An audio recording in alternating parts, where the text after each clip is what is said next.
Silakan. Ya, Assalamualaikum warahmatullahi wabarakatuh. Rekan-rekan semua, selamat datang.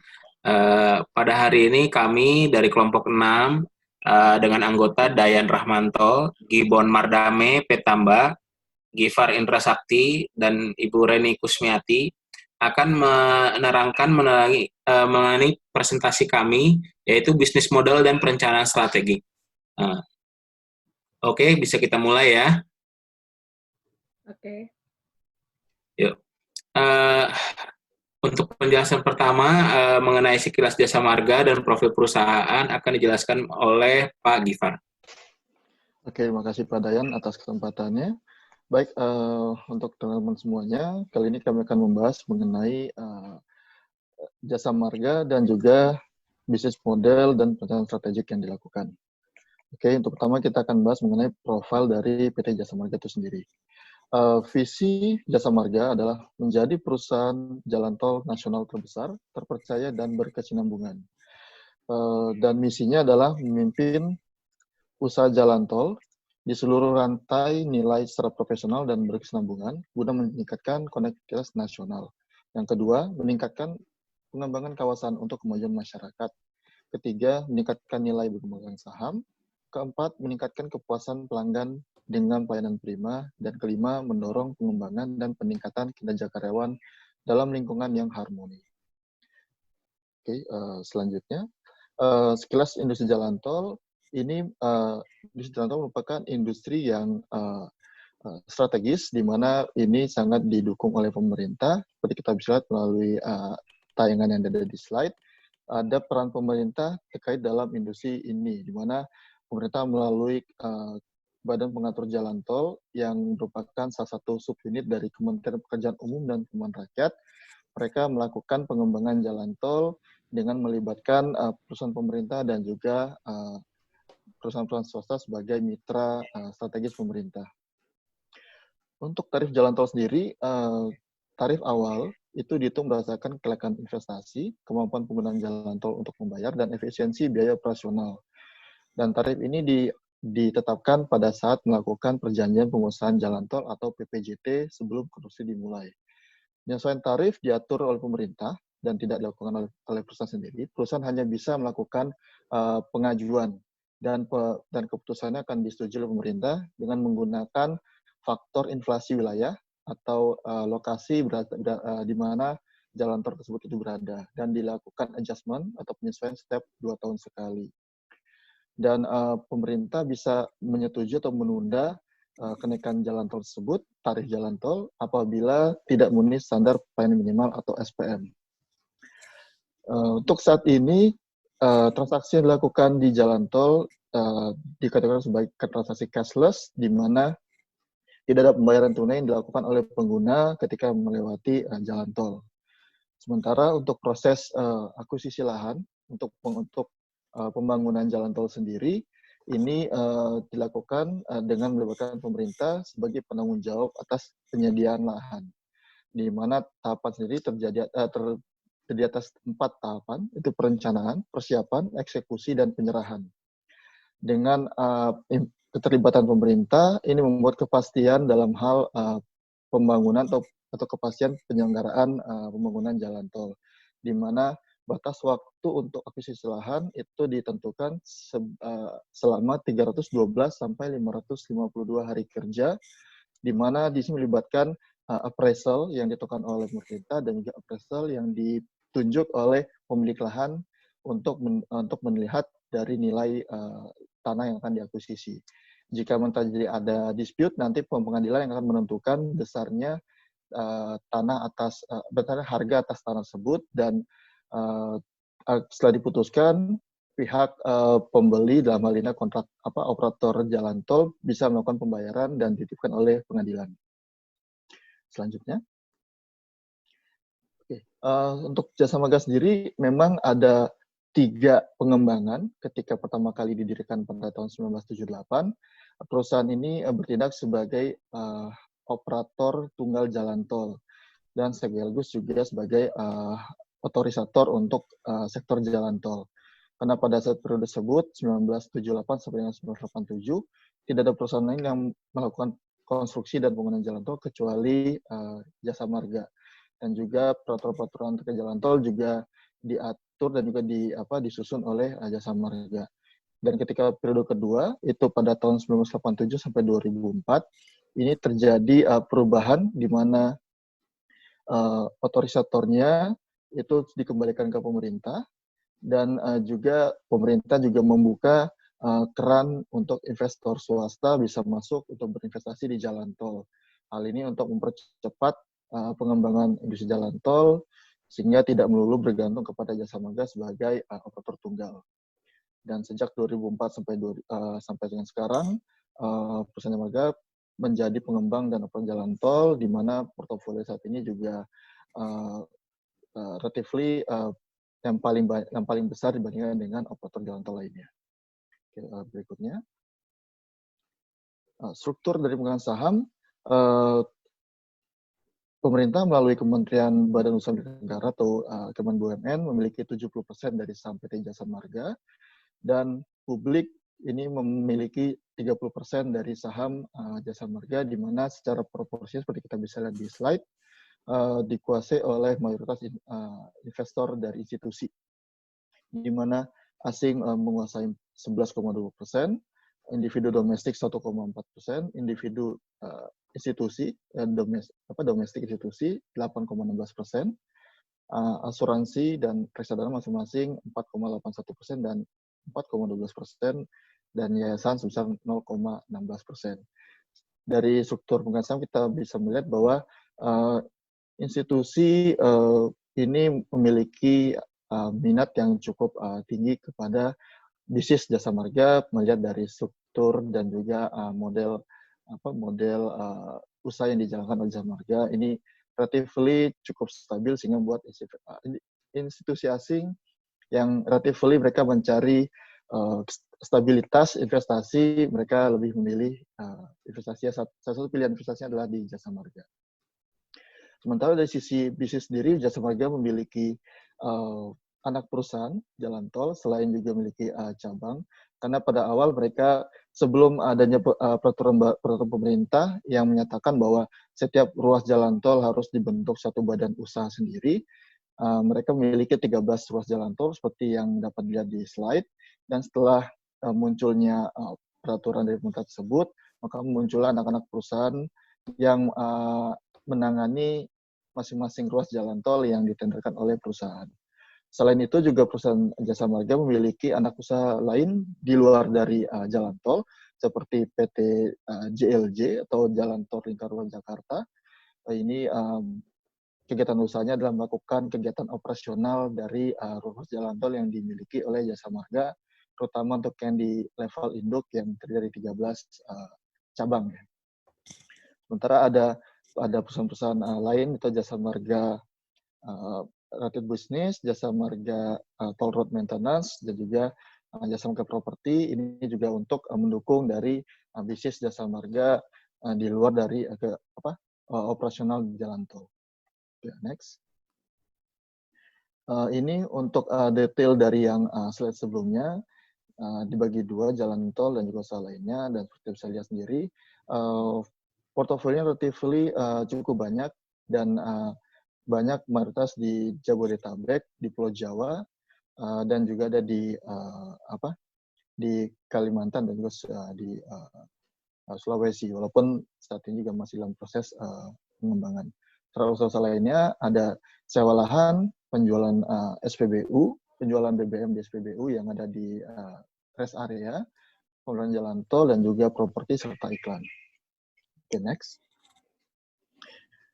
Oke, kalau kita bandingkan dengan industri peers dengan industri jalan tol, Jasa Marga ini memimpin pangsa pasar sebesar 60% dari total jalan tol yang beroperasi, sementara peers terdekatnya itu adalah PT Astra Tol Nusantara dengan pangsa pasar 13%, dan Waskita Karya di 11%. Selain itu juga ada Utama Karya 11%, di mana portofolionya banyak di Trans Sumatera, dan berikutnya adalah PT CMNP atau Citra Marga Nusapala Persada. Total panjang tol sampai dengan 30 September 2019 sepanjang 1.041 km yang sudah beroperasi dari total 1.527 km konsesi jalan tol yang dipegang oleh Jasa Marga. Sementara sampai dengan September 2019, penambahan total ruas tol baru itu sepanjang 41,46 km yang berada di berbagai lokasi seperti di Sumatera Utara, ada di Medan, dan juga di Jawa Timur di ruas Gempol Pandan dan juga Pandan Malang seksi 1 sampai dengan seksi 3.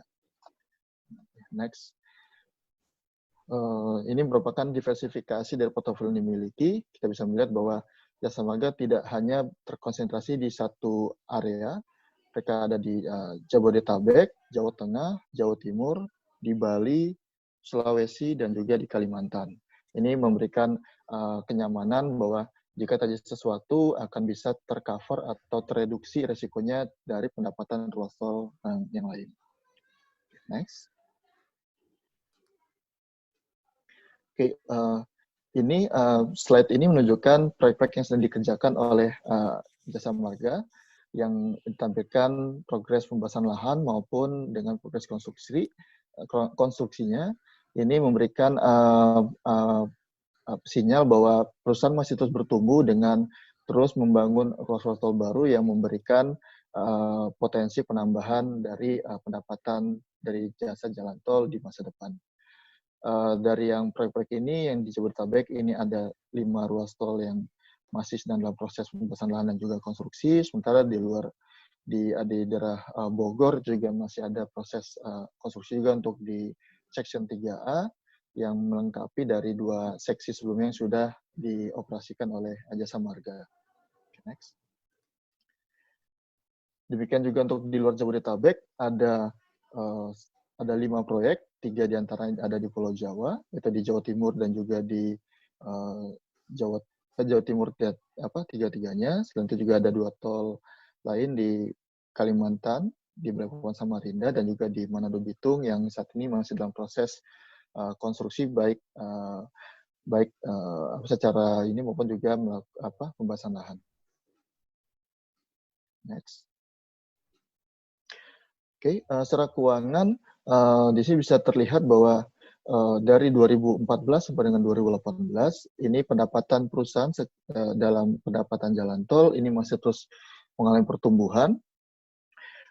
Demikian juga dengan pendapatan di luar jalan tol juga terus mengalami pertumbuhan, dan sampai dengan bulan September 2019 ini juga masih mencatat pertumbuhan juga dan terus bertumbuh, dan kita masih akan terus bertumbuh ke depannya seiring dengan penyelesaian dari ruas-ruas tol yang sedang dibangun. Demikian halnya juga dengan neraca dan juga level utang. Ini juga secara aset ini masih menunjukkan kenaikan dengan total utang yang juga meningkat seiring dengan kebutuhan untuk pendanaan di ruas jalan tol. Karena sebagaimana yang kita ketahui bersama, pembangunan jalan tol ini merupakan investasi yang cukup besar, di mana secara modal kalau untuk sendiri relatively memang itu akan lebih lambat jika dibandingkan dengan adanya dukungan dari pendanaan dari eksternal ya, dan dari pinjaman, baik pinjaman dari bank maupun menerbitkan instrumen keuangan lainnya. Dan juga untuk di 2019 seperti kita bisa lihat sampai dengan September posisi hutangnya memang masih relatively besar, walaupun secara rasio ini relatively sudah menunjukkan peningkatan, di mana debt to EBITDA ini turun dari level sekitaran di atas 6 kali sampai dengan September sudah berada di bawah 6 kali. Dan ini merupakan sinyal bagus dalam arti bahwa Jasa Marga sudah bisa memanage keuangannya dengan cukup baik walaupun di tengah kebutuhan dan eksternal untuk bisa mengembangkan ruas tol yang ada. Oke, next. Oke, untuk sampai dengan 2027 perusahaan masih tetap agresif untuk bisa mengembangkan bisnis jalan tolnya dan juga bisnis penunjang untuk meningkatkan presensi perusahaan di masa depan. langkah-langkah yang dilakukan, ini kita bisa ada 4 langkah dilakukan, yaitu perbaikan aspek fundamental dan optimalisasi existing aset. Ini kita bisa lihat salah satu di antaranya adalah mereka mencoba untuk bisa lebih optimalisasi aset yang dimiliki, baik itu melakukan divestasi, meskipun tetap menjadi mayoritas di anak-anak usaha jalan tol. Selain itu juga mereka bisa melakukan sekuritisasi atas aset yang dimiliki, sehingga bisa mendapatkan tambahan dana untuk bisa melakukan penguatan dari usahanya dengan tidak menambah level utang. Selain itu juga memaksimalkan perolehan dan investasi jalan tol dengan berbagai skema bisnis. Ini juga kita bisa lihat dari kerjasama dengan pihak-pihak lain maupun melakukan pembelian atas konsesi jalan tol yang dimiliki oleh pihak lain. Seperti yang mungkin yang bisa kami share adalah rencana mereka untuk bisa mengembangkan ruas tol dari Pondok Aren Cinere, di mana saat ini juga masih belum cukup pesat, sehingga mereka memutuskan untuk bisa terlibat aktif untuk bisa menyambungkan ruas jalan tersebut, sehingga bisa mempercepat pembentukan ruas tol Jor 2 agar bisa lebih optimal lagi di masa depan. Kemudian yang ketiga adalah maksimalkan potensi bisnis jasa operasi, pemeliharaan, konstruksi tol, dan teknologi tol untuk pasar internal maupun eksternal. Ini kita bisa lihat bahwa penerapan e-money sebagai alternatif sebagai mode pembayaran di jalan tol ini merupakan salah satu langkah positif dilakukan oleh Jasa Marga sebagai satu usaha dalam hal penerapan teknologi dan juga untuk manajemen pendapatan di masing-masing ruas tol. Karena dengan penggunaan teknologi informasi ini membuat risiko terjadinya terjadinya pengurangan pendapatan atau adanya fraud di pendapatan maupun juga pengelolaan kas ini akan jadi lebih baik lagi. Selain itu juga ada memaksimalkan potensi bisnis di sepanjang aset jalan tol. Ini juga bisa dilihat dari optimisasi rest area, sehingga rest area yang sekarang tidak lagi hanya sekedar tempat istirahat, tapi juga sebagai tempat rekreasi juga.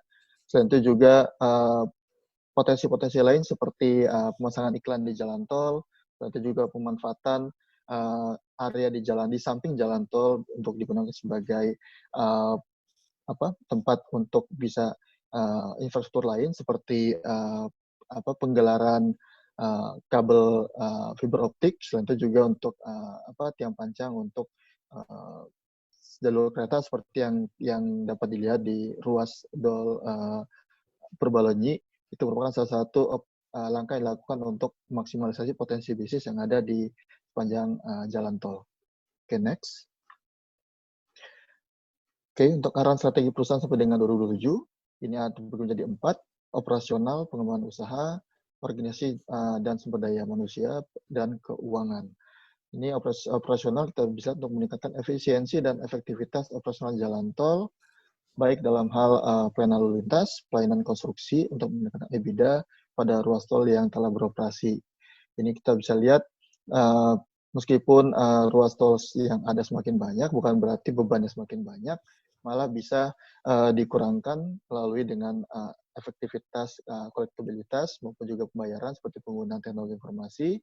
Ini membuat jadi efisien baik dalam sisi operasional maupun penggunaan dari SDM. Dan itu juga integrasi jalan tol juga ini memberikan dampak positif kepada operasional perusahaan.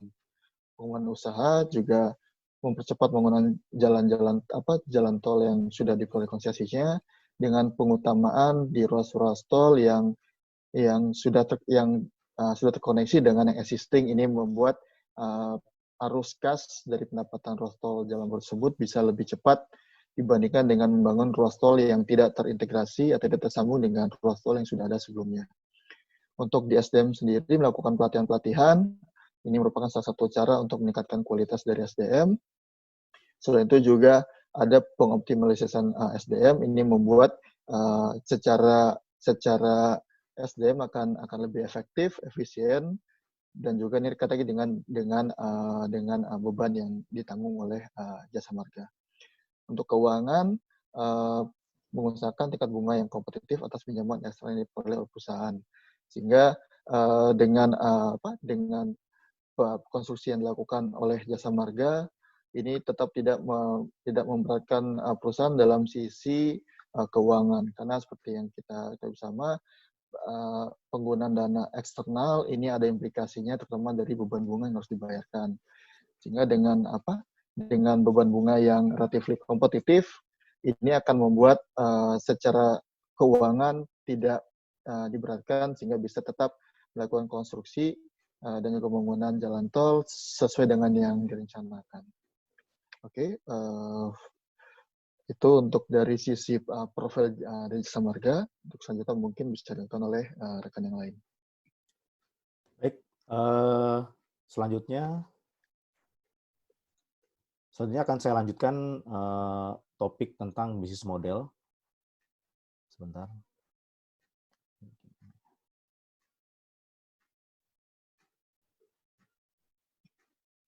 Terdengar ya suaranya? Ya, terdengar. Oke. Yuk. Untuk yang topik bisnis model, saya akan menjelaskan nanti berganti-gantian dengan Bapak Dayan.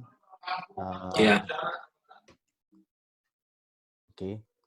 Yang pertama, acuan dari bisnis model yang kita pakai untuk dijelaskan di materi ini adalah bisnis model generation yang dipopulerkan oleh Alexander Osterwalder dan Pickneur.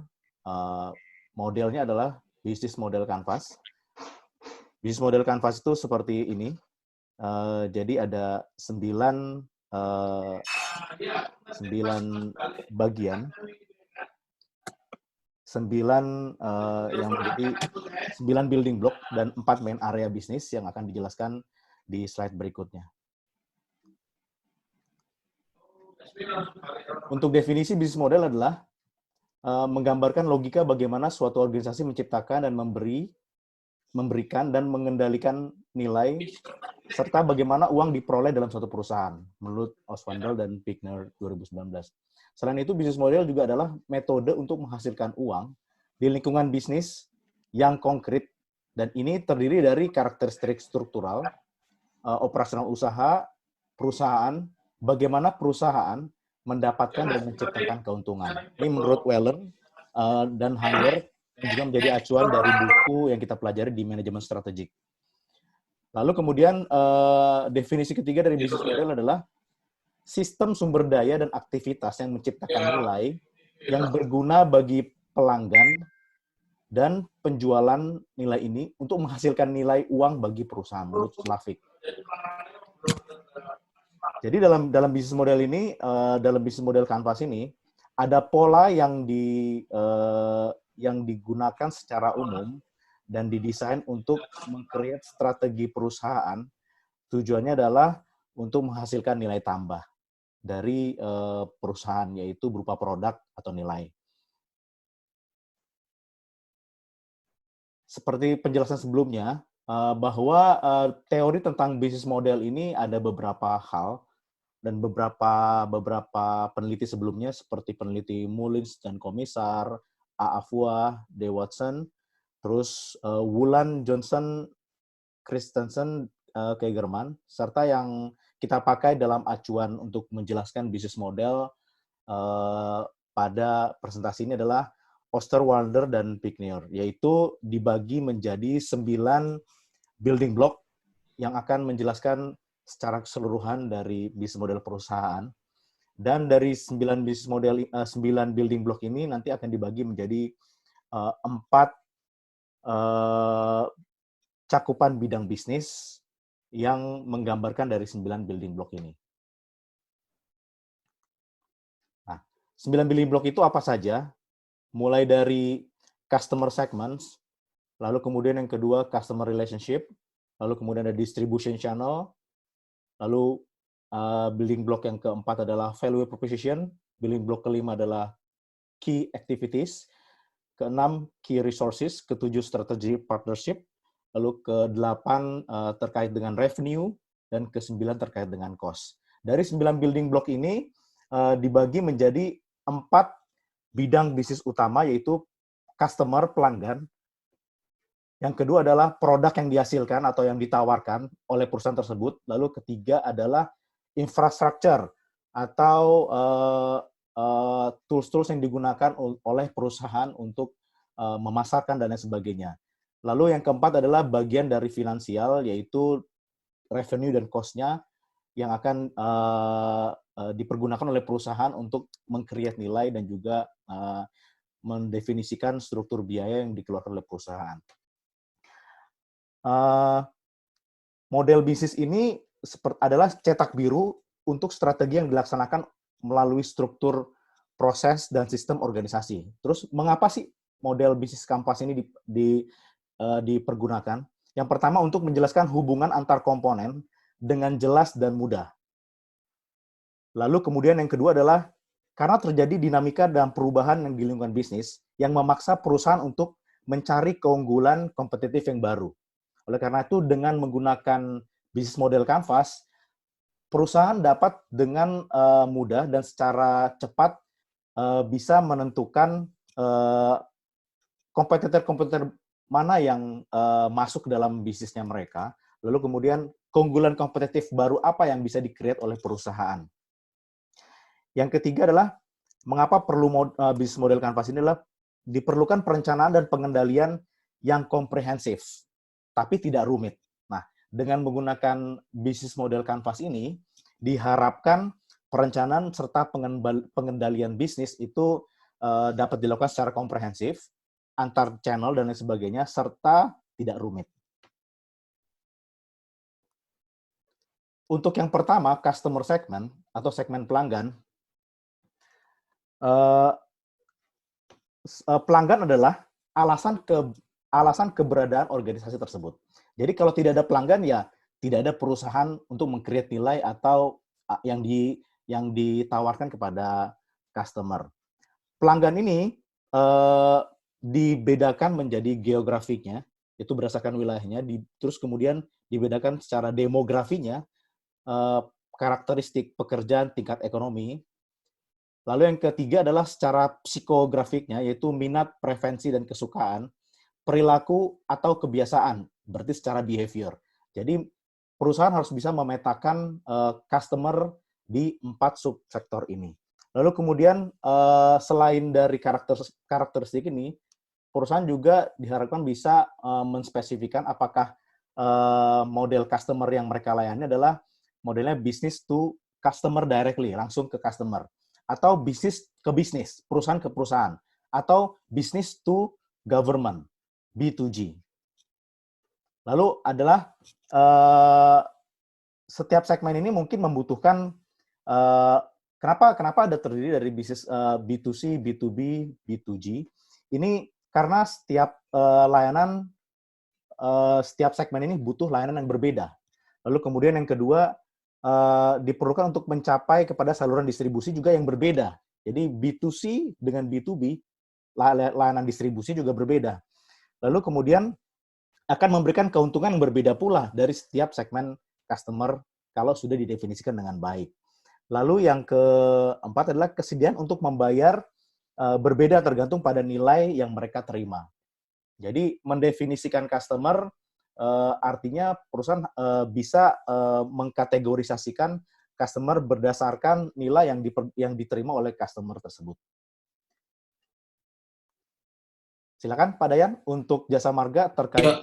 Gini, jadi tadi disampaikan bahwa memang ada B2B, B2C, sama B2G ya. Jadi gini, untuk customer segment pada tahun 2018 perseroan Jasa Marga ini sudah melayani hingga 1,27 juta volume lalu lintas transaksi. Jadi bisa kita lihat di situ ada 130.125 kendaraan itu hanya pada lalu lintas transaksi saat Lebaran. Nah itu bisa dibayangin. Jadi memang sangat vital sekali dari Jasa Marga ini. Karena urat nadi ekonomi dan urat nadi transportasi kita itu ya dari jalan tol ini, gitu. pada tahun 2018 total volume lalu lintas transaksi perseroan mencapai 1.270,9 juta transaksi. 87% merupakan kendaraan pribadi, 13%-nya merupakan golongan kendaraan besar, truk atau bus. Ya, ini bisa dilihat juga, ini tren memang yang terjadi di transportasi jalan tol kita. Memang pengguna utamanya adalah mobil pribadi. Dan sisanya itu adalah kendaraan yang berukuran besar. Ini bisa lihat juga nanti semakin ekonomi kita semakin meningkat, ekonomi masyarakat semakin meningkat, ini proyeksinya mungkin bisa semakin bertambah. Seperti itu. Ini ya, di bawah ada pengguna kendaraan pribadi, perusahaan transportasi, perusahaan logistik, pemerintah, dan BUMN lainnya. Itu yang tadi dari segi B2B, B2C, B2G-nya. Oke, next. Ya, ini lanjut Pak Gimana? Oke, untuk value proposition atau pemberi nilai, building block yang kedua ini adalah ingin menceritakan sebenarnya ingin mencari tahu apa sih masalah atau kebutuhan pelanggan yang sebenarnya. Jadi bisa dibilang bahwa sebenarnya customer itu tidak peduli dengan solusi yang kita berikan. Mereka hanya peduli kepada masalah mereka. Jadi sebenarnya value proposition adalah suatu nilai atau kemampuan untuk memberikan nilai luar biasa dengan alasan untuk mengapa perusahaan pelanggan itu memilih satu perusahaan dibandingkan dengan yang lain. Jadi bisa disebut juga sebagai seperangkat produk atau layanan yang menguntungkan segmen pasar yang ditargetkan oleh perusahaan. Lalu value proposition ini juga sifatnya unik dibandingkan dengan pesaing terdekat. Misalnya contohnya kamera atau handphone spesifik Nokia, terus atau enggak ada minuman juga Always Coca-Cola. Ini ingin menyatakan bahwa produk-produk yang ditawarkan ini spesifik untuk kebutuhan customer yang memang ingin ditawarkan.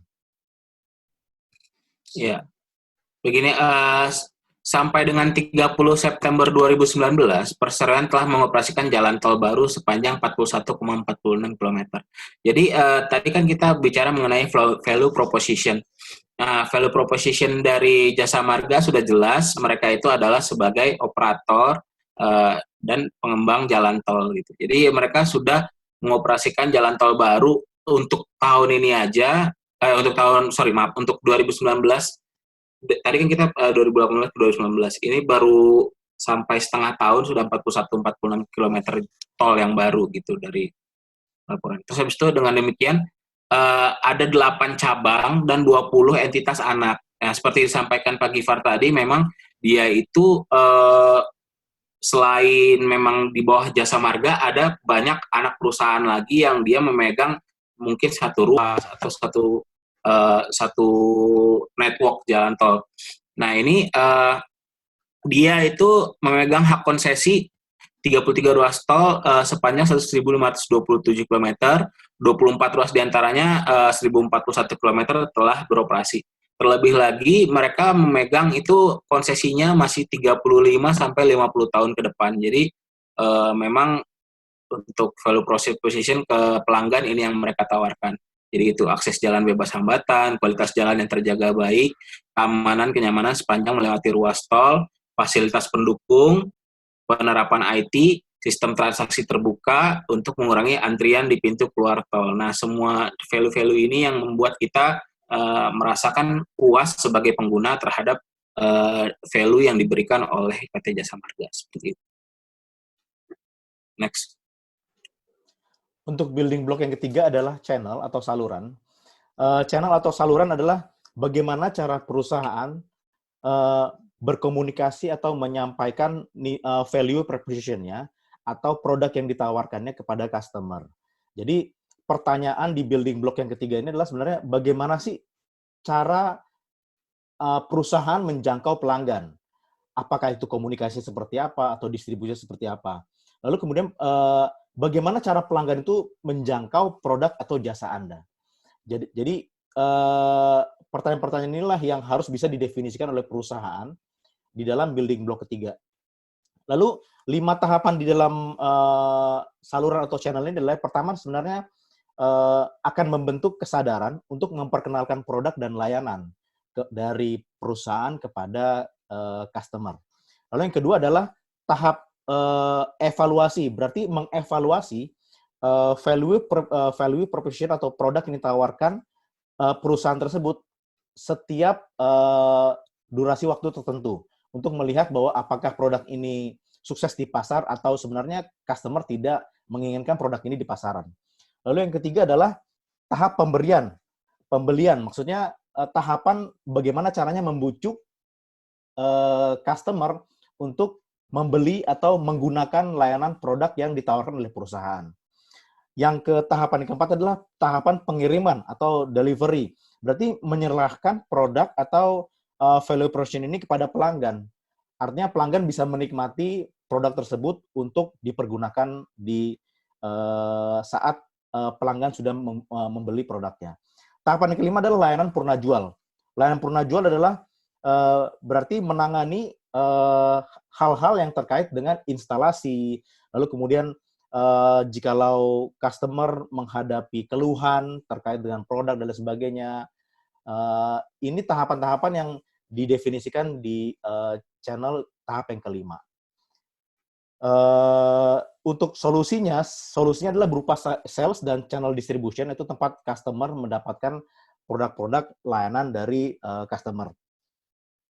Mungkin itu untuk definisinya. Berikut adalah channel-channel yang biasa dipergunakan oleh perusahaan kepada pelanggan, bisa melalui online channel, yaitu melalui internet, situs, atau mobile aplikasi, dan lain sebagainya.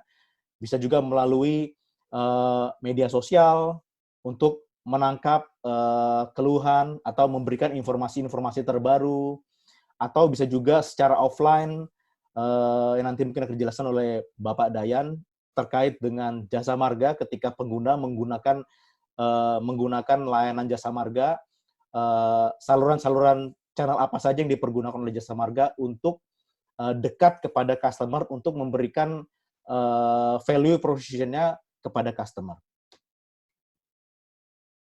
Silakan Pak Dayan.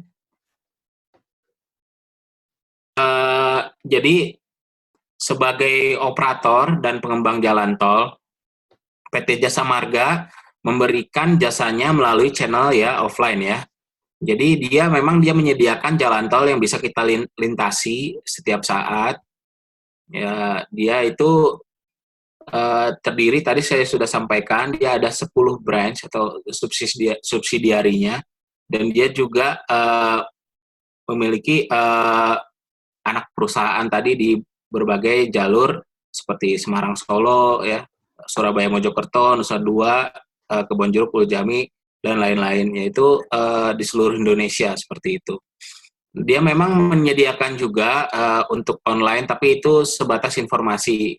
Nanti juga ada kita sampaikan mengenai jasa marga lift seperti itu. Terus habis itu juga JMTIC nanti akan kita sampaikan, tapi itu sebatas informasi apabila kita ingin mengetahui bagaimana kita saat melewati apakah jalannya lancar seperti itu. Nah, tapi yang menghasilkan value benar-benar melalui transaksinya itu ya ini channel offline-nya, yaitu jalan tol yang kita lintasi sehari-hari seperti itu. Oke. Baik, untuk building block yang keempat adalah customer relationship atau hubungan dengan pelanggan. Customer relationship adalah cara untuk membina hubungan antara perusahaan dengan pelanggan. Karena kedekatan dengan customer itu adalah hal yang terpenting dari perusahaan untuk bisa memberikan value proposition-nya dengan baik. Oleh karena itu, customer relationship ini sangat penting untuk memastikan bahwa pelanggan itu menikmati produk atau value proposition dengan baik dan mereka merasakan satisfied. Tujuan dari customer relationship ini adalah pertama bisa melakukan akuisisi pelanggan baru, jadi melalui channel melalui proses namanya customer acquisition. Lalu kemudian mempertahankan pelanggan lama Jadi pelanggan lama kita pertahankan dengan menggunakan proses namanya customer retention. Jadi setelah dia mencoba, dalam artian di sini adalah tahapannya try, lalu ketika dia merasakan manfaatnya, dia satisfied, proses customer relationship seperti apa yang membuat customer itu menjadi lebih loyal untuk menggunakan layanannya lagi. Lalu yang ketiga tahapannya adalah meningkatkan penjualan kepada pelanggan lama tersebut.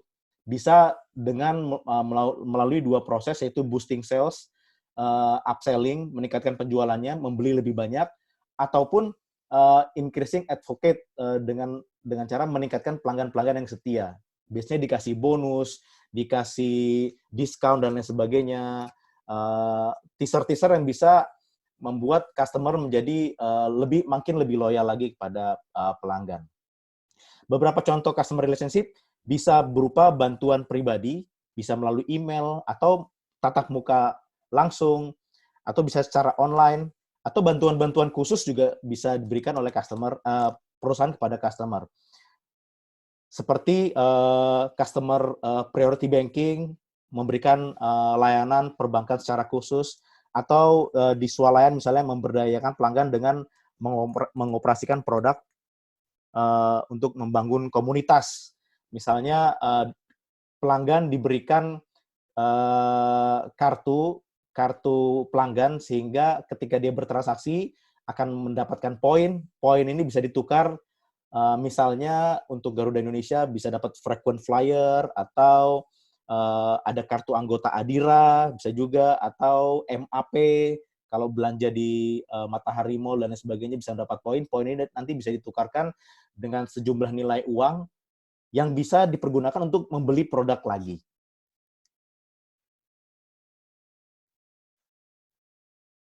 Strategi yang dipergunakan untuk customer relationship ini bisa dilakukan dengan cara, pertama, perusahaan menyimpan, mengelola database pelanggan seperti nama, nomor HP, email, alamat, ulang tahun. Jadi ketika customer ulang tahun bisa dikasih engagement berupa hadiah, atau bisa berupa bunga, dan lain sebagainya. Atau diskon di hari ulang tahun, dan sebagainya. Dan ada juga yang dilakukan oleh perusahaan, strateginya adalah mengelola customer management melalui media sosial. Jadi dengan menggunakan media sosial seperti tertera di layar presentasi ini, customer bisa secara langsung memberikan informasi-informasi terbaru, update informasi terbaru dari perusahaan terkait dengan nilai value proposition perusahaan yang hasil dari analisa perusahaan itu adalah menjadi yang memang dibutuhkan oleh customer. Silakan Pak Dayan.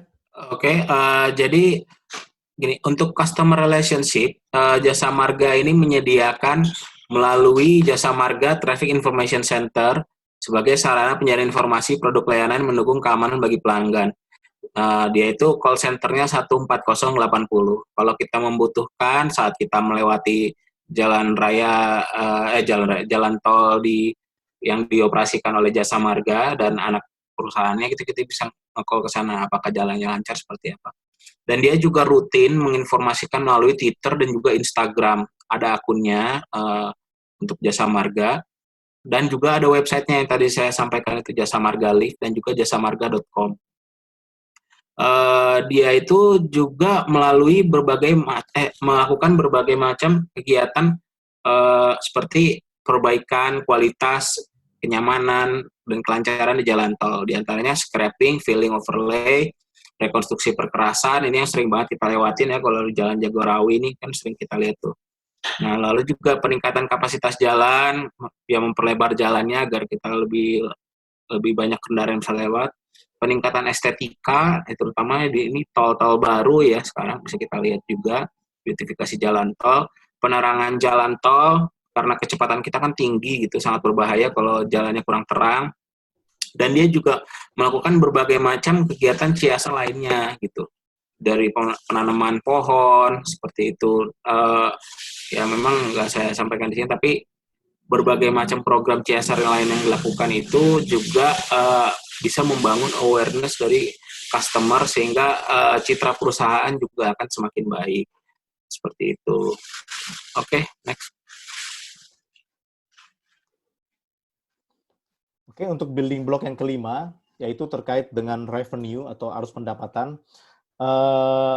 Maksud dengan revenue atau arus pendapatan adalah sebenarnya bagaimana menggambarkan perusahaan atau organisasi ini untuk mendapatkan penghasilan atau uang. Ada beberapa cara atau proses perusahaan itu mendapatkan uang, bisa melalui penjualan aset atau produknya, yang adalah nilai value proposition-nya perusahaan ini yang akan diberikan kepada customer, atau bisa berupa fee pemakaian jasa, fee berlangganan, lalu kemudian penyewaan atau leasing, lisensi atau fee broker, yang ketujuh adalah iklan. Lalu pendapatan ini bisa didapatkan melalui dua cara, yaitu pendapatan yang melalui transaksi, jadi pelanggan langsung membayar satu kali, atau pelanggan membayar secara berulang kali, atau yang mungkin kita biasa menyebutkannya dengan pelanggan yang berlangganan layanan jasanya perusahaan, karena pelanggan merasakan manfaat yang memang dibutuhkan oleh pelanggan itu. Jadi dia bisa mendapatkan pendapatan berulang-ulang kali, recurring, dari pelanggan yang sama yang mendapatkan value proposition dari perusahaan. Oke, silakan Pak Dayan.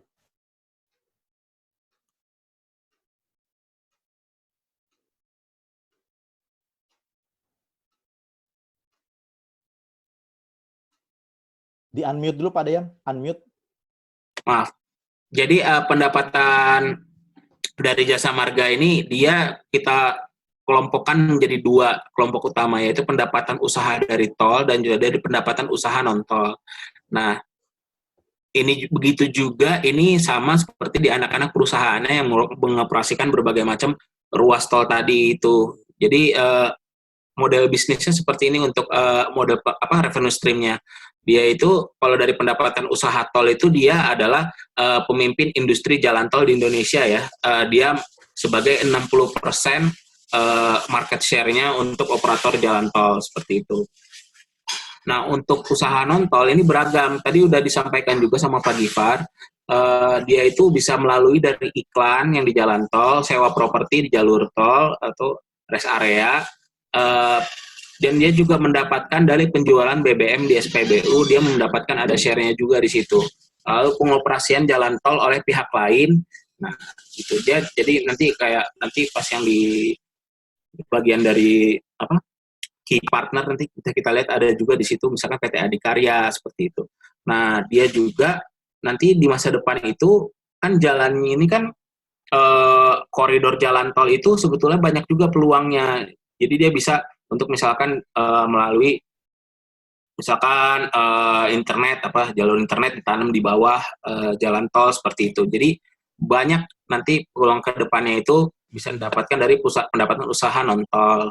Selain pendapatan usaha tol yang memang dia cash base ya. Jadi begitu transaksi kita tapping itu langsung jadi duit dia seperti itu.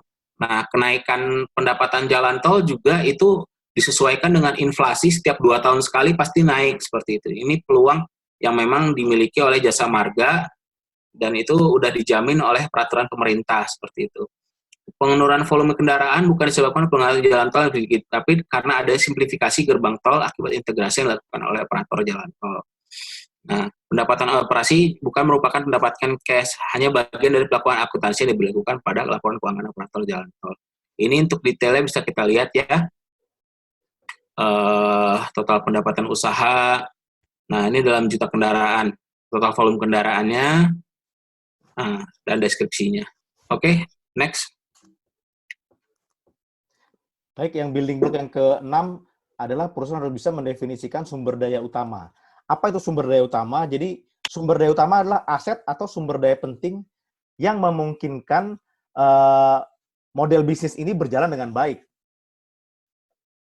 Model bisnis ini berjalan dengan baik terdiri dari apa aja sumber daya utama. Sumber daya utama bisa berupa aset fisik, lalu kemudian bisa berupa uang, bisa berupa nilai budaya atau modal, lalu kemudian bisa berupa intelektual, atau bisa juga berupa SDM. Jadi key resources ini, jikalau terganggu atau key resources utama ini tidak hilang atau tidak tersedia dengan baik, maka proses bisnis yang terjadi di perusahaan ini juga akan terganggu. Lalu kemudian key resources ini atau sumber daya utama ini sebenarnya bisa dimiliki perusahaan secara langsung atau bisa juga disediakan oleh mitra utamanya atau key partners yang nanti kita akan jelaskan. Pentingnya untuk menjaga key resources ini atau sumber daya utama adalah pertama, menjamin bisnis Anda tetap jalan. Lalu kemudian yang kedua, menjaga kualitas produk Anda menjadi lebih baik, tetap baik dan tetap terbaik dan memberikan nilai yang lebih kepada pelanggan. Yang ketiga adalah menjaga biaya produksi. Jadi dengan perusahaan memahami key resources atau sumber daya utamanya ini, perusahaan dapat menjaga biaya produksi sehingga bisa membalance dengan revenue yang tadi sudah kita jelaskan. Silakan Pak Dayan. Oke, terima kasih Pak Gibon.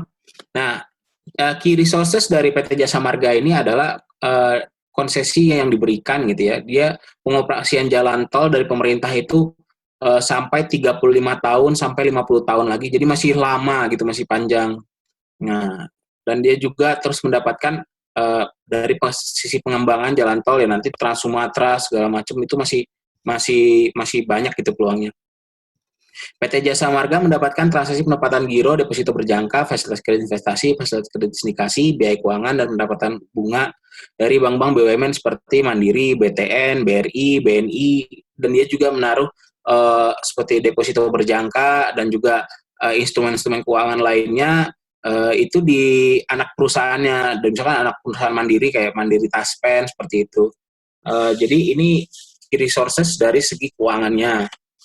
Juga dia masih memiliki banyak piutang dari berbagai perusahaan, berbagai macam proyek yang pernah dibahani seperti itu. Dan dia juga memiliki kepemilikan berbagai aset. Jadi kalau kita lihat itu, misalkan gedung-gedung yang mereka miliki, gedung-gedung kantor, terus habis itu juga aset-aset lainnya gitu. Nah, tapi yang paling penting dari seluruh key resources itu adalah key resources SDM. Nah, jadi mereka ini terus-menerus membangun kompetensi dari SDM mereka, karena mereka ini kan market leader ya. Jadi mereka ini untuk pengoperasian jalan tol di Indonesia ini par excellence gitu. Jadi mereka terus-menerus harus menjadi benchmark dari perusahaan-perusahaan operator jalan tol lain gitu di Indonesia. Mungkin Astra yang lain-lain. Mereka banyak juga menyesuaikan dengan kompetensi SDM yang saat ini dimiliki dari Jasa Marga seperti itu. Oke, next.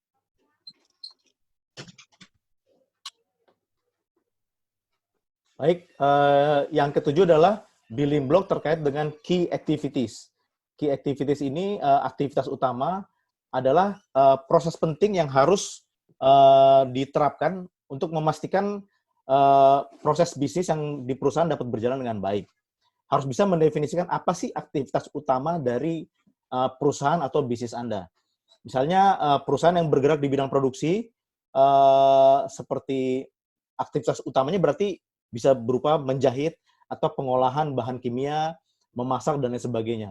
Lalu kemudian perusahaan-perusahaan yang bergerak di bidang jaringan atau network, itu bisa berupa contohnya melakukan distribusi, atau makelar dia mungkin mendistribusikan lain gitu, mendistribusikan untuk tahap yang berikutnya, lalu kemudian melakukan e-commerce dan sebagainya. Contoh lain adalah supply chain untuk perusahaan manufacturing, itu juga adalah aktivitas utama dari perusahaan manufacturing. Bisa juga metode pengiriman pengembangan konten untuk sekolah atau penyediaan pelatihan, itu juga adalah aktivitas utama dari perusahaan penyedia konten atau sekolahan. Kalau model aktivitas utama contohnya dari konsultan, berarti aktivitas utama adalah pemecahan masalah perusahaan. Jadi konsultan-konsultan itu memiliki value proposition yang dipergunakan untuk melakukan pemecahan masalah dari satu customer yang akan yang membutuhkan solusi dari permasalahan yang mereka hadapi. Silakan, Pak Dayan. Ya, begini. untuk key activitiesnya itu bisa kita lihat gitu ya. Jadi seperti tadi kita coba bagi gitu dari usahanya itu, dia itu ada usaha tol dan usaha lainnya. Nah, ini mungkin agak kecil ya, tapi bisa kita lihat sama-sama bahwa dari sisi tol dia kita baginya utamanya dia adalah untuk dari cabang utama dan juga dari anak perusahaan ini. Berbagai macam cabang ya, cabang Semarang sampai Bali dan lain-lain, cabang Gempol juga. Lalu ini jasa pengoperasian jalan tol pihak lain di sini ya sewa lahan, BBM SPBU, pemeliharaan jalan tol, properti, iklan dan lainnya. Itu dia key activities dari perusahaan PT Jasa Marga. Oke.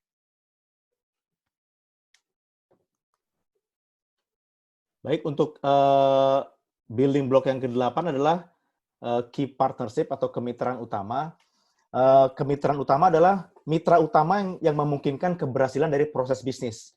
Jadi perusahaan juga harus bisa menjaga atau mendefinisikan siapa sih kemitraan utama mereka.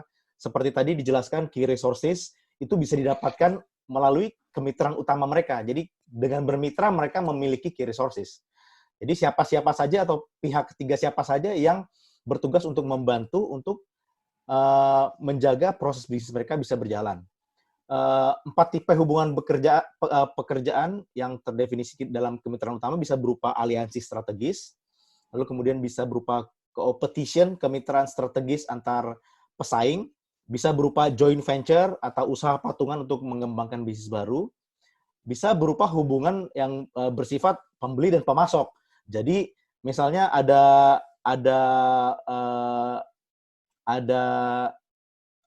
warung misalnya dia hanya menerima pasokan dari salah satu distributor. Meskipun produk yang sama bisa ditawarkan oleh distributor yang lain, tapi karena supplier tersebut atau pemasok tersebut itu bisa memberikan ketepatan waktu, lalu kemudian layanan yang prima, sehingga bisa menjadikan itu sebagai kemitraan utama mereka.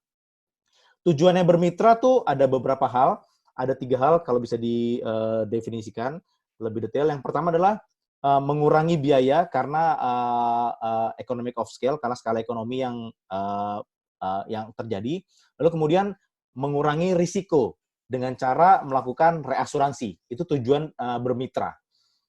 Jadi daripada ditanggung sendiri, bisa jadi risiko itu ditanggung bersama-sama. Itu tujuan dari bermitra atau kemitraan utama.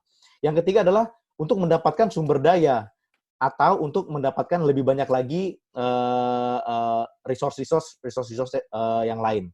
Yang keempat adalah tujuan bermitra adalah untuk belajar dari yang ahli. Artinya untuk meningkatkan nilai lebih dari produk yang ditawarkan kepada customer, perusahaan perlu belajar dari yang ahli. Bisa bermitra dengan yang ahli sehingga memiliki kemampuan atau skill yang bisa meningkatkan value proposition dari perusahaan tersebut. Silakan, Pak Dayan. Oke, key partnership ya. Jadi dari laporan tahunan, kita bisa lihat itu laporan annual report-nya itu ada mereka menulis lebih dari 40 institusi. Tapi banyak dari institusi tersebut ya kurang lebih perannya banyak yang sama-sama. Jadi di sini saya shortlist saja untuk melihat model dari jenis transaksi yang dilakukan. Terutama misalkan pemerintah Republik Indonesia, Kementerian Keuangan dan Kementerian Pekerjaan Umum. Ini kan yang benar-benar yang partnership yang harus istilahnya dia horizontal dan juga vertikal gitu, horizontal dan vertikal. Jadi dari pemerintah mereka mendapatkan hak konsesi atas ruang tol. Mereka juga pemerintah sebagai pemilik dari PT Jasa Marga, mereka memberikan utang bantuan dan juga dana talangan. Nah ini mungkin mekanismenya bisa melalui Kementerian Keuangan dan juga melalui Pekerjaan Umum gitu untuk bantuan. Dan juga Pemda misalkan dari segi misalkan pembebasan tanah dan pajakan seperti itu koordinasi antar bidang. Nah, lalu PT Adikarya ini dia adalah kontraktor dalam pembangunan dan pemeliharaan aset tetap dan jalan gitu. Dan juga misalkan contoh tadi kita ada ngobrolin mengenai resources dia yaitu keuangan kan. Yang dilakukan terhadap PT Bank Mandiri ini yaitu penempatan giro, deposito berjangka dan lain-lain, pendapatan bunga ini juga dilakukan di bank BUMN yang lainnya gitu. Tapi sini saya list ini PT Bank Mandiri. Lalu ada PT Istaka Karya, kontraktor dalam pembangunan dan pemeliharaan aset tetap dan jalan tol. Dia juga memiliki piutang di situ. Lalu PT Pembangunan Perumahan. Jadi mereka ini sebagai kontraktor dalam pembangunan dan pemeliharaan aset tetap dan jalan seperti itu. Nah, Pertamina Retail, nah ini tadi yang saya sampaikan bahwa mereka mendapatkan dalam bentuk kerjasamanya sebagian revenue dari BBM yang dibayar di SPBU itu mereka mendapatkan juga revenue di situ. Nah, dan juga Pertamina ini sebagai pemasok persediaan bahan bakar gitu di rest area. Lalu perusahaan listrik negara yang nggak mungkin dong kalau nggak ada listriknya ya tentu kegiatan di jalan tol akan terbatas seperti itu, tidak bisa beroperasi. Nah ini juga masih ada banyak dari list key partnership itu, tapi ya yang saya tunjukkan di sini salah satu yang uniknya itu seperti ini. Oke, next. Building block yang ke-9 yang terakhir dari bisnis model Canvas ini adalah tentang cost structure atau struktur biaya. Struktur biaya ini menjelaskan biaya-biaya apa saja yang dikeluarkan oleh perusahaan untuk memastikan bahwa proses bisnisnya bisa berjalan dengan baik. Biaya-biaya ini bisa didefinisikan sebagai biaya untuk menghasilkan suatu produk atau nilai preproduksi. Yang kedua adalah biaya yang dipergunakan untuk bisa memanfaatkan sumber daya utama. Lalu kemudian biaya yang ketiga adalah biaya bisa bagaimana caranya biaya yang dikeluarkan untuk bisa bekerja sama dengan mitra utama. Lalu kemudian mengapa sih cost structure ini penting? Cost structure ini penting adalah perusahaan perlu secara detail, secara periodik untuk menemukan kebocoran-kebocoran dari proses arus kas atau di dalam laporan keuangan mereka. Lalu kemudian yang kedua adalah menjalankan biaya usaha yang efektif ke depannya. Efektif serta efisien. Sehingga dengan adanya struktur biaya atau cost structure ini, perusahaan bisa secara periodik mereview biaya-biaya usaha atau beban-beban yang datang ke perusahaan dan kemudian apakah tetap akan menggunakan biaya tersebut atau bisa dialihkan dengan biaya yang lainnya. Yang ketiga, pasti untuk meningkatkan keuntungan usaha dengan mengefisienkan dan mengefektifkan penggunaan biaya, otomatis akan meningkatkan keuntungan usaha. Lalu apa saja bagian dari cost structure ini adalah 3 hal, itu cost of capital, cost of goods sold atau yang hasil dari penjualan nilai value proposition-nya, terus kemudian operating expense atau biaya operasional. Perbedaan dari fixed atau variable cost, struktur biaya ini perlu dikelola dengan baik. Jadi fixed cost harus dikelola dengan efisien, sebaliknya variable cost ini yang banyak ini juga harus dikelola dengan sebaik-baiknya. Silakan, Pak Dayan. Oke, untuk cost structure dari PT Jasa Marga. Tadi disampaikan, pertama-tama ini ada 2 jenis, yaitu non-kas dan kas. Ya, non-kas merupakan biaya yang dimunculkan akibat perlakuan akuntansi, namun pada kenyataannya tidak ada uang yang dikeluarkan perusahaan. Nah, ini contohnya, struktur biaya non-kas yang dibebankan oleh JSMR, oleh Jasa Marga adalah beban konstruksi, beban penyusunan, amortisasi, dan beban provisi pelapisan ulang. Beban yang dikeluarkan oleh JSMR terbagi menjadi beban perbaikan, pemeliharaan aset tetap, beban pelayanan, pemakaian jalan tol, dan beban atas pendapatan usaha lainnya. Ini dari segi operational expense tadi. Nah, juga seperti tadi yang ingin saya bahas mengenai tidak ada kebocoran. Jadi karena sekarang sudah dibikin jadi digitalisasi, kita kalau transaksinya itu hanya melalui tab kan, itu menjadinya kebocorannya itu menjadi semakin sedikit gitu, atau bisa dibilang non-existent malah, karena transaksinya langsung dibandingkan dulu ketika masih menggunakan kasir-kasir seperti itu. Oke, ini bisa dilihat ya, ini periode yang berakhir tanggal 30 September. Ini kita ambil dari laporan keuangan dia. Yuk, next. Oke, ini summary dari BCM Jasa Marga ya. Tadi kita udah nyampaikan dari ke-9 blok dan juga 4 bagian dari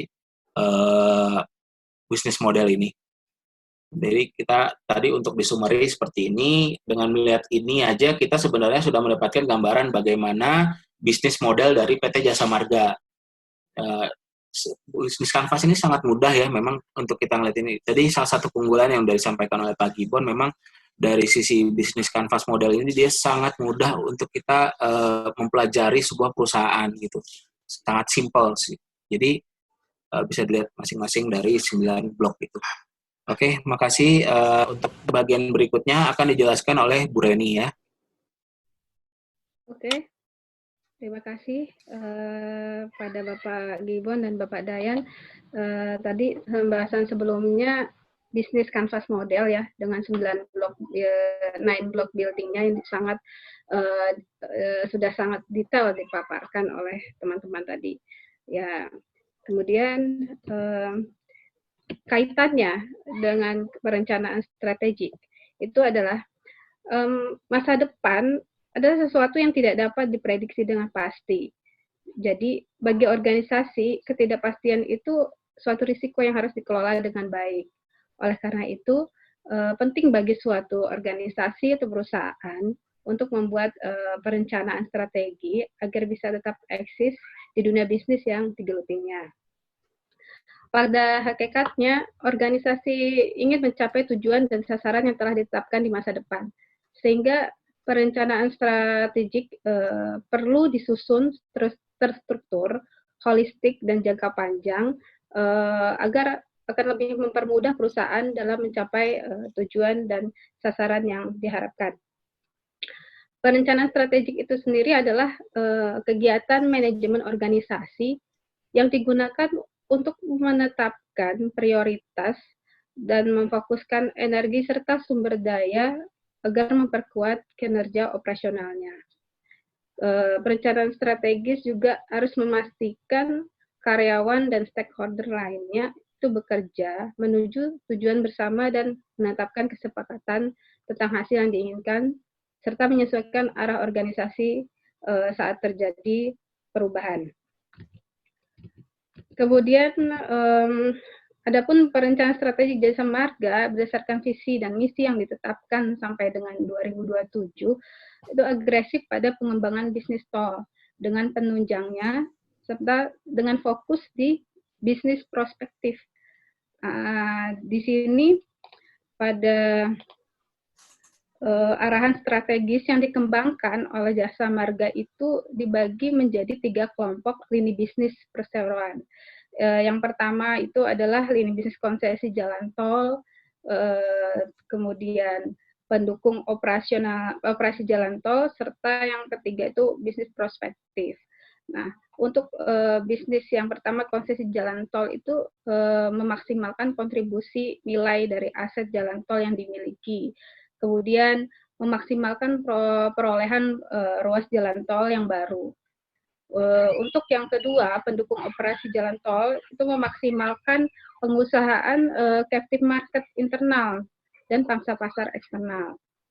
Selain itu, menjadi lini bisnis yang mandiri dan berorientasi pada cost leadership dan operational excellence yang akan menjadi keunggulan kompetitif bagi Jasa Marga itu sendiri. Untuk yang lini bisnis prospektif itu memaksimalkan potensi pasar tol corridor development atau TCD, kemudian transit oriented development atau TOD, serta tempat istirahat dan pelayanan atau TIP secara proaktif. Kemudian selain itu pembangunan tipe TCD atau tol corridor development ini dilakukan secara selektif tergantung dari karakteristik ruas jalan tol itu sendiri. Next, Bang. Oke. Adapun perencanaan strategi suatu hal yang menyatakan arah berjalannya sebuah perusahaan untuk atau unit bisnis tertentu. Nah, proses pengembangan perencanaan strategi dilakukan dengan mereview kembali letak eksistensi perusahaan dalam lingkungan bisnis untuk menentukan arah atau tujuan yang ingin dicapai serta cara-cara yang dilakukan untuk mencapainya. Nah, sebelum membentuk perencanaan strategik, berikut ada 7 elemen penting yang harus dipertimbangkan. Di sini berdasarkan Samahita Wirotama, yang pertama adalah mission statement. Nah, mission statement atau misi perusahaan mendeskripsikan hal-hal apa saja yang dilakukan oleh perusahaan untuk meraih visinya. Selain itu, misi perusahaan juga menjelaskan untuk siapa dan bagaimana perusahaan melakukan dan bagaimana perusahaan melakukan visinya, mencapai visinya tersebut. Dengan memiliki misi yang jelas, maka perusahaan akan lebih fokus dan mengerjakan hal-hal yang perlu dilakukan untuk meraih visinya. Kemudian yang kedua, core values. Core values itu menjelaskan keyakinan dan company culture perusahaan. Nah, core values ini adalah suatu hal yang akan membantu perusahaan untuk mencapai visi dan misinya. Yang ketiga, vision statement, yaitu suatu hal yang menyatakan arah serta letak perusahaan di masa depan. Visi perusahaan biasanya berlaku untuk minimal 3 sampai 5 tahun berikutnya. Nah, namun dapat juga melebihi jangka waktu tersebut sesuai kebutuhan perusahaan atau kebutuhan organisasi. Nah, sebuah visi harus dapat menetapkan arah berjalannya perusahaan serta menjadi esensi atau nilai yang tepat dalam segala hal yang dilakukan oleh perusahaan. Yang keempat, tujuan jangka panjang. Nah, kita harus menentukan terlebih dahulu apa sih tujuan jangka panjang perusahaan sebelum menentukan perencanaan strategik. Dengan adanya tujuan jangka panjang yang jelas, maka perencanaan strategik perusahaan yang akan kita buat akan semakin efektif untuk mempertahankan serta memperkuat eksistensi perusahaan dalam lingkungan bisnis itu sendiri. Kemudian yang kelima, target tahunan.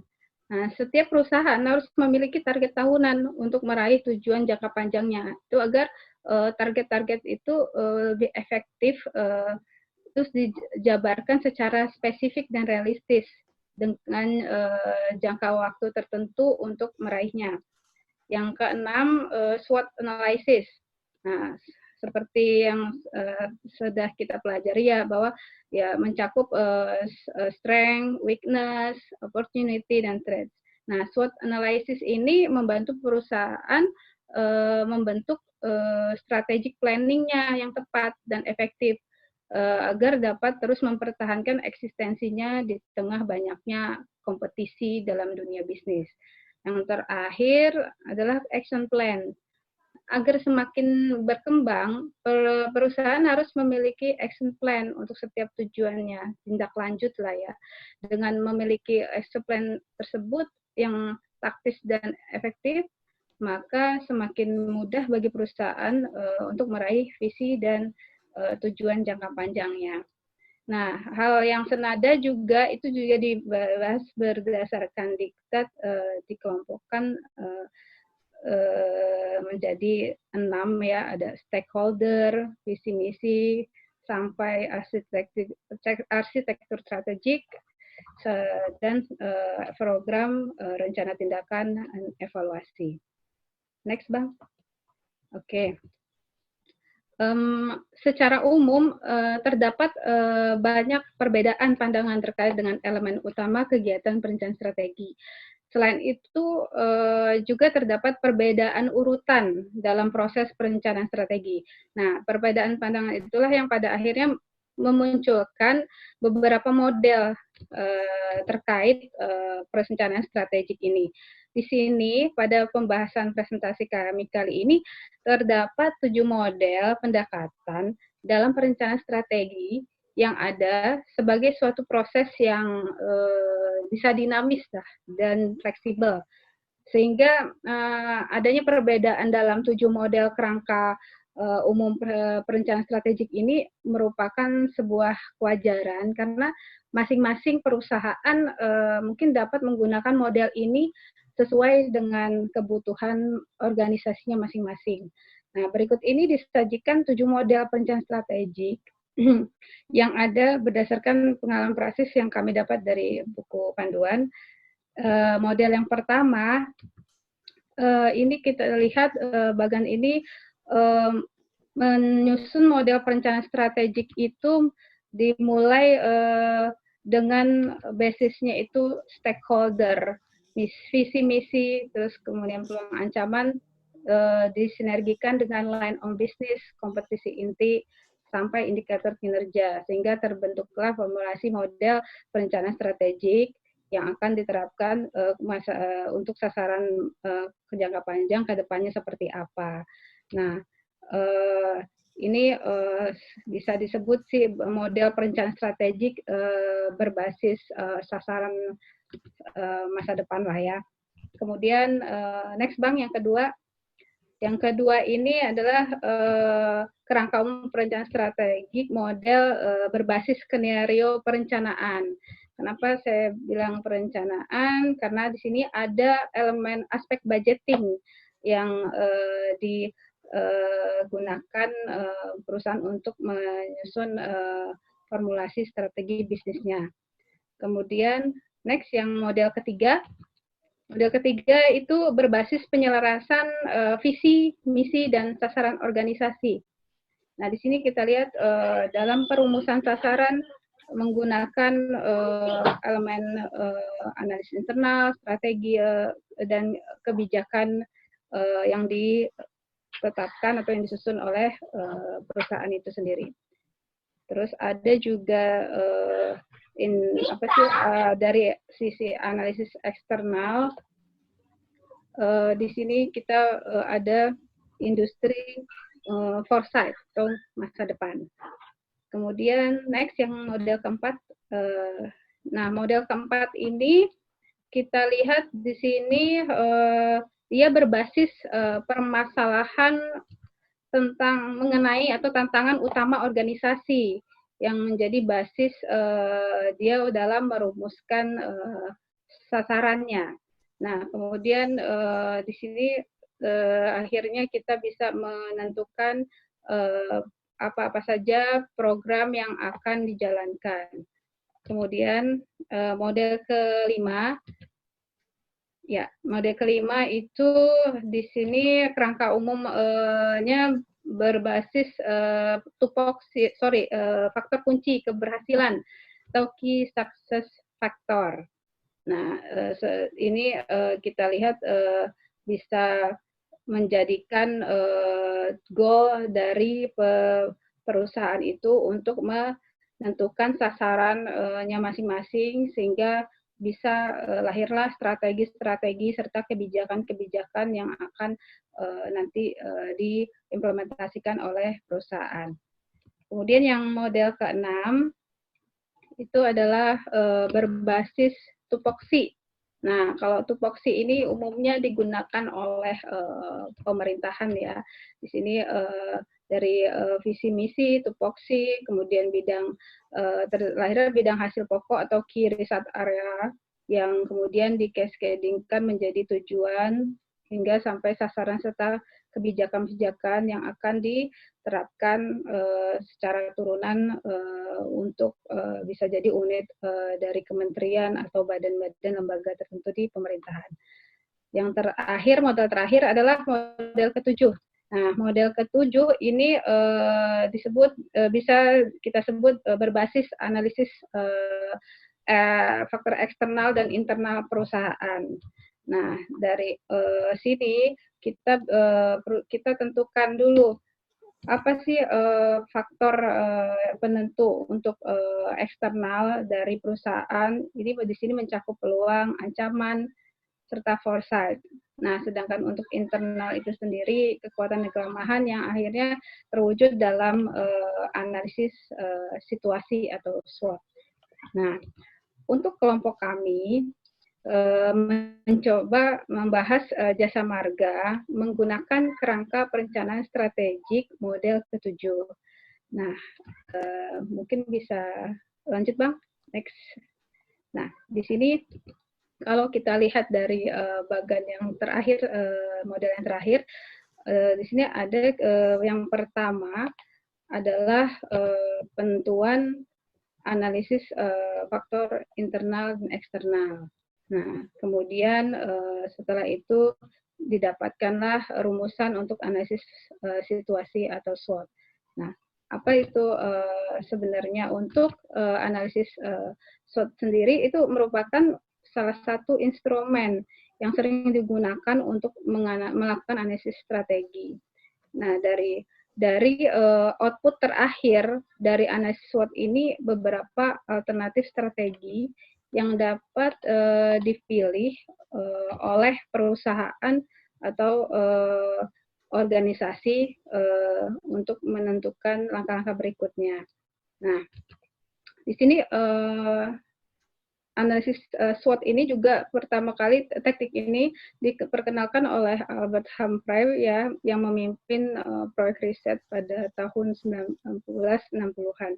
Nah, langkah awal dalam analisis SWOT ini adalah menjawab pertanyaan-pertanyaan kunci pada setiap aspek dengan apa ya, transparan, dengan jujur, tidak menutupi kekurangan atau tidak melebih-lebihkan peluang dan kekuatan yang dimiliki untuk mendapatkan rekomendasi yang benar dan bermanfaat. Next, Bang. Ya. Nah, di sini ada bagian atau matriks SWOT. Nah, matriks SWOT dari Jasa Marga itu sendiri, kelompok kami membahas dari sisi internalnya. Nah, internalnya itu dari bisa dilihat dari yang pertama strength ya. Yang strength itu yang pertama adalah dukungan SDM yang berpengalaman. Nah, karena ini merupakan faktor penting bagi Jasa Marga. Nah, untuk pengelolaan SDM ini bisa mendukung kinerja Jasa Marga itu sendiri. Nah, contohnya itu Jasa Marga membuat program kompetensi inti. Secara garis besar kan ada menggunakan 6 pendekatan akademi untuk peningkatan pengelolaan SDM-nya itu sendiri. Ya, kemudian yang kedua, portofolio jalan tol yang terdiversifikasi dan terkoneksi. Nah, itu menjadi kekuatan karena setiap pembangunan ruas jalan tol yang baru, Jasa Marga itu pasti dia mendekatkan dengan ruas jalan tol yang lama, sehingga yang jalan tol yang baru tidak menggunakan sumber daya yang lebih banyak, sehingga dia sangat konektivitasnya sangat tersambung sekali. Kemudian yang ketiga, dukungan keuangan yang kuat. Nah, untuk faktor kekuatan yang dimiliki Jasa Marga. Terus dukungan teknologi dukungan teknologi informasi, terus dukungan kontraktor untuk membangun jalan tol. Dan yang terakhir untuk kekuatan yang dimiliki itu adalah menguasai pangsa pasar yang terbesar. Tadi yang seperti disampaikan teman-teman di awal bahwa menguasai pangsa pasarnya 60% ya dari total jalan tol di Indonesia. Kemudian dari aspek internal yang kedua, dari sisi kelemahan, itu Jasa Marga efisiensinya masih belum optimal. Kemudian level utang yang relatif tinggi, terus ketergantungan kepada kontraktor, kemudian yang keempat zero growth employee, dan yang terakhir kebijakan perusahaan dipengaruhi oleh kebijakan pemerintah.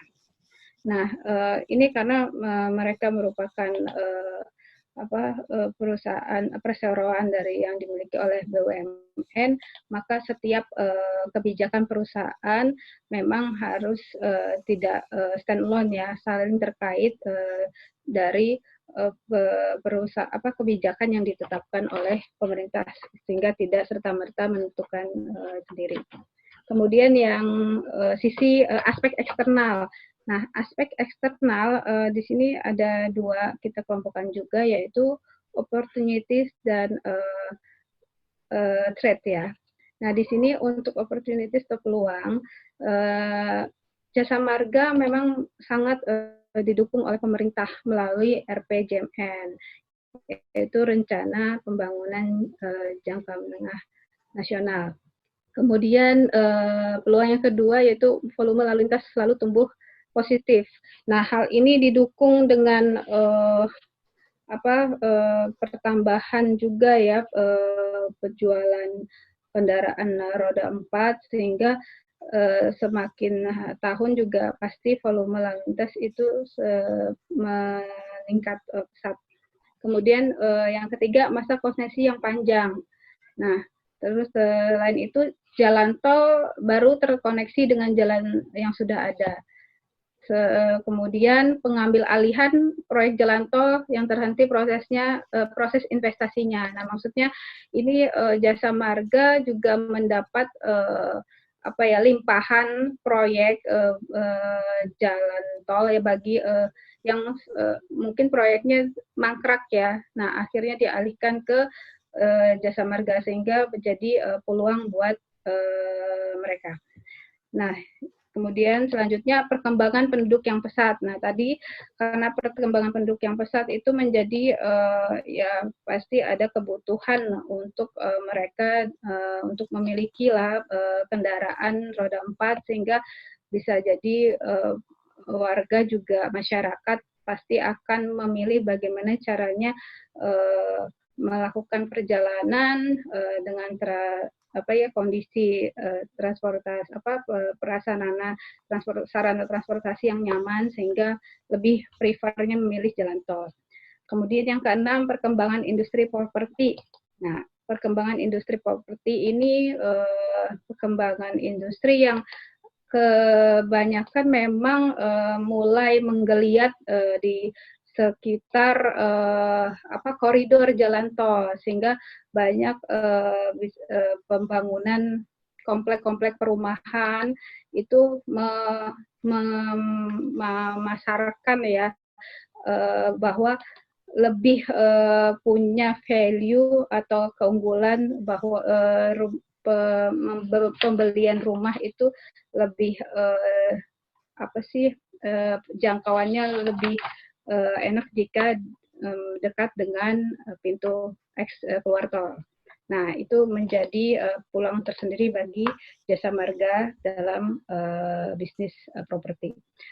Kemudian yang terakhir, peluang yang terakhir adalah pertumbuhan penjualan kendaraan roda 4. Nah, pertumbuhan kendaraan roda 4 ini tadi juga sangat berhubungan positif dengan pertumbuhan masyarakat penduduk yang pesat. Dan selanjutnya untuk aspek eksternal. Nah, aspek eksternal yang threat ya, ancaman itu kami memflorkan ada 4 poin, bahwa perkembangan ekonomi global yang tidak kondusif. Nah, kenapa? Karena kita juga tergantung dari kondisi ekonomi yang ada di luar negara kita sendiri, sehingga tidak bisa memastikan ya. Kemudian yang kedua, peningkatan suku bunga bank atau suku bunga pinjaman. Yang ketiga, ketidakpastian di pasar keuangan global. Kemudian yang terakhir adalah ancamannya ada proses pembebasan lahan untuk jalan tol. Nah, untuk proses pembebasan lahan untuk jalan tol ini pasti kita mempunyai banyak kendala, sehingga pihak perusahaan atau Jasa Marga itu harus bisa mengantisipasi melakukan hal-hal upaya preventif apa, sehingga tidak bisa menghambat proses implementasi target secara besar untuk perusahaan Jasa Marga itu sendiri. Nah, untuk yang terakhir, yang kelima ya, dari aspek ini eksternal, sisi ancaman itu adalah penurunan profitabilitas.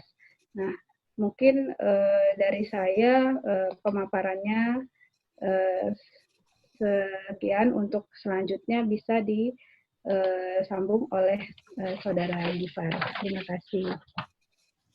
Oke, melanjutkan yang tadi dibahas oleh Bu Reni.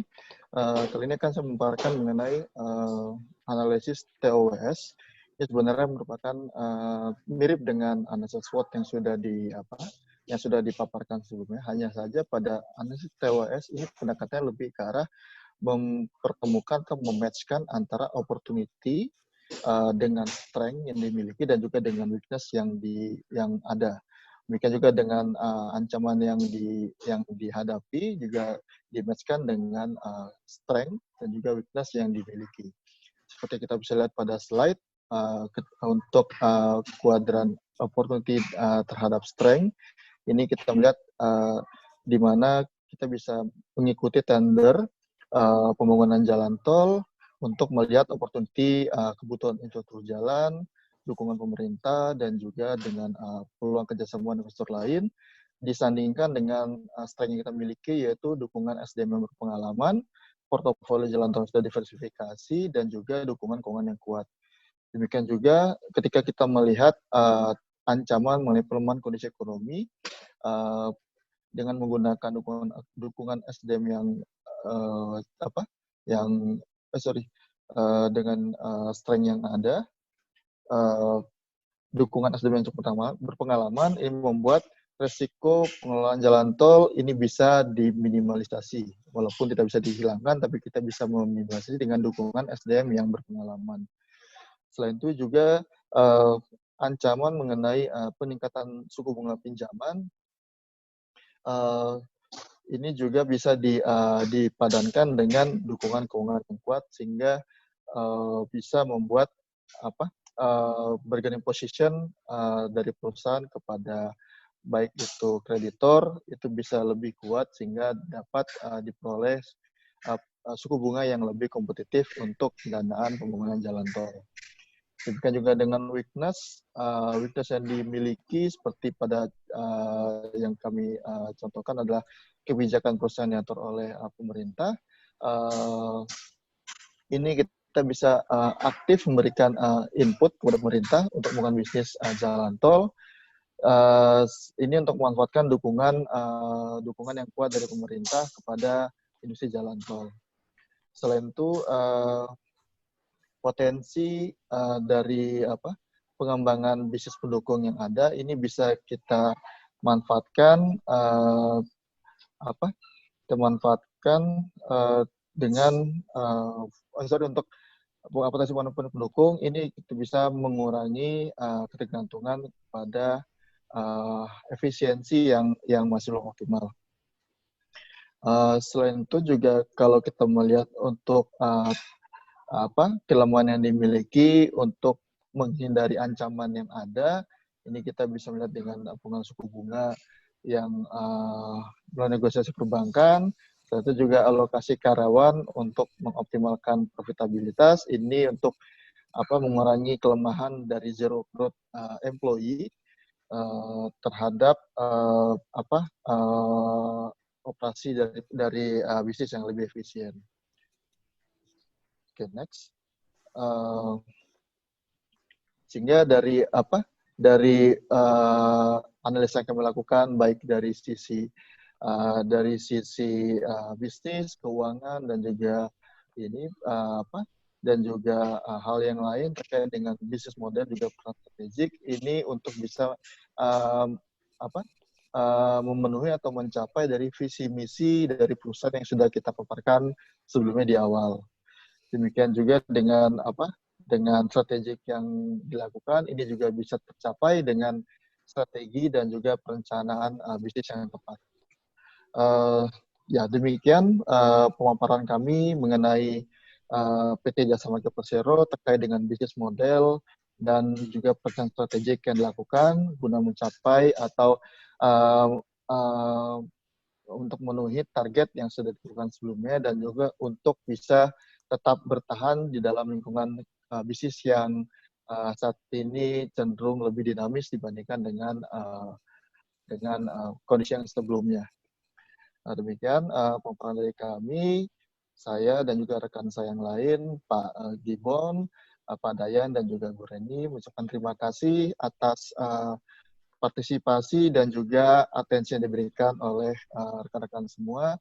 Semoga pemaparan yang kami berikan ini bisa membantu memberikan wawasan dan juga pengetahuan baru bagi kita semua. Oke, mungkin ada yang lain yang mau disampaikan? Cukup? Cukup. Oke. Yuk, cukup. Oke, kalau gitu. Oke. Ya, terima kasih semua. Makasih Selamat semua. siang dan Assalamualaikum warahmatullahi wabarakatuh. Waalaikumsalam warahmatullahi Waalaikumsalam wabarakatuh. warahmatullahi wabarakatuh.